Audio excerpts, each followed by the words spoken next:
So now coming to the popliteal fossa. Popliteal fossa is a diamond-shaped structure which is present posterior. It is a diamond-shaped depression which is present posterior to the knee joint.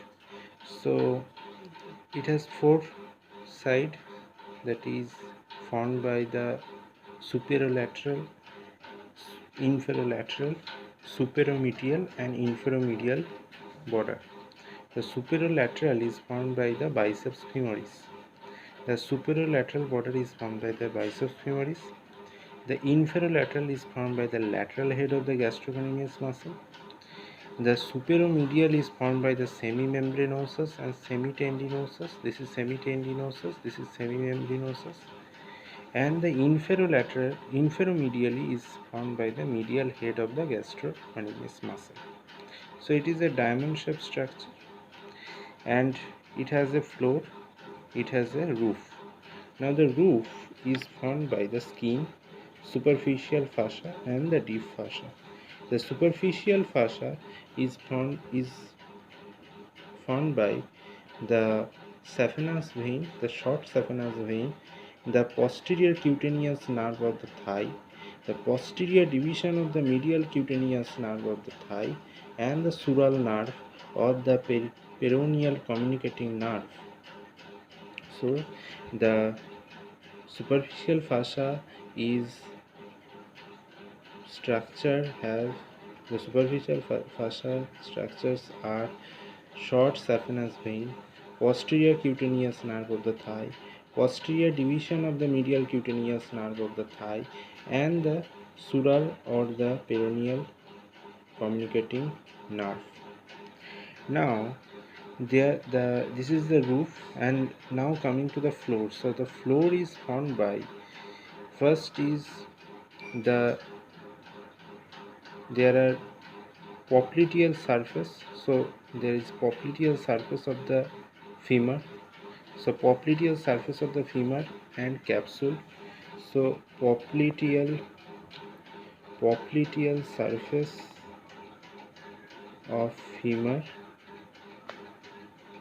popliteal surface of femur along with the capsule.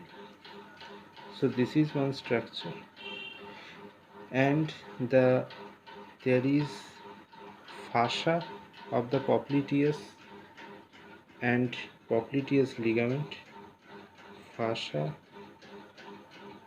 of popliteus and popliteus ligament, and there are peroneal nerve,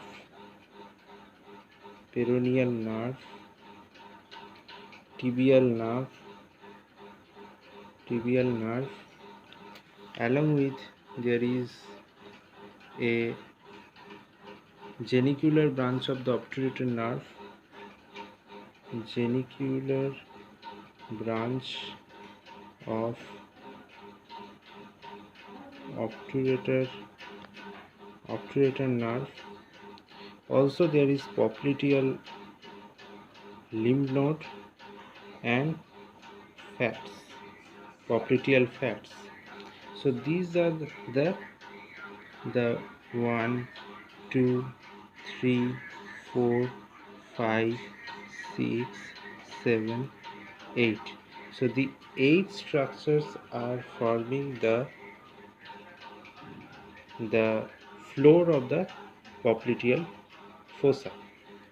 So the boundary, superolateral biceps femoris, inferolateral, there is the lateral head of the gastrocnemius and the plantaris muscle, superomedially semitendinosus, semimembranosus, and inferomedially there is medial head of the gastrocnemius. Now what is the content?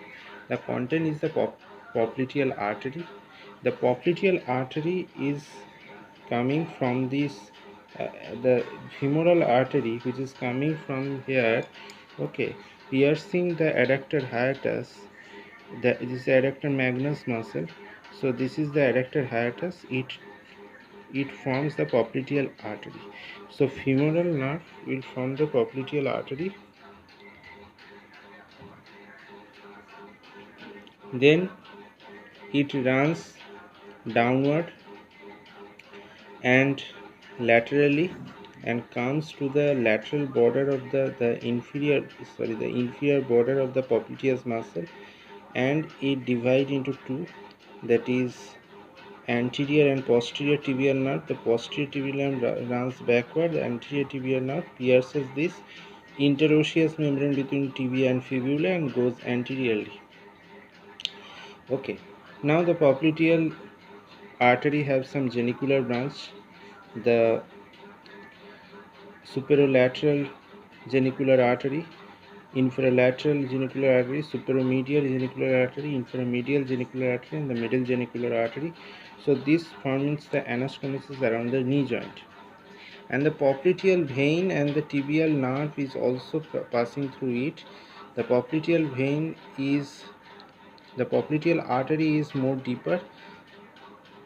From seeing, when you see the posteriorly, it is more deeper, and it is then the popliteal vein and then the tibial nerve, and it crosses the popliteal vein, crosses the popliteal artery, and tibial nerve crosses the popliteal artery and the vein both, but the popliteal vein only crosses the popliteal artery. The popliteal artery is always in the deeper way. Okay, so this is all about the popliteal fossa. Thank you.